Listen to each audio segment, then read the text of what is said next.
মানুষের প্রতিনিধি মতো হয় যে এই সমস্ত সময় যে সত্য লোকরা ইসলামে উদ্ধার করে তারা সাহসী হয়, তারা বীর হয়, তারা ভীতু হয় না।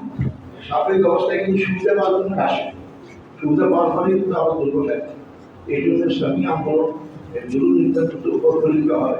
এটাকে আমরা সবসময় রবিবার সেটা হবেই না, এটা যদি না হয় সেটাই ইসলামী আন্দোলনকে চিন্তা করতে হবে।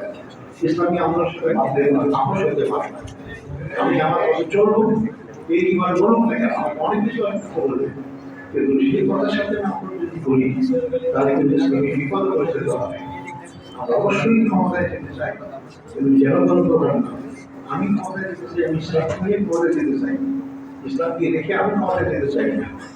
আমি ক্ষমতায় গেলে দুই জিনিস হতে পারবো, ইসলাম তো ক্ষমতায় যাবে না, ইসলামকে নিজেই ক্ষমতা যে চেষ্টা করবে, তাহলে সত্যি করতে আমরা ইসলামী আন্দোলন থেকে ইসলাম প্রতিষ্ঠায় কাজ করতেছি আমরা, সেই কাজটা আমাদের শব্দ করে যে সমস্ত শহীদ হলেন তাদের সেই শহীদের আকাঙ্ক্ষা তারা শহীদ হওয়ার যে তাদের জীবন দেওয়া সার্থক হয়।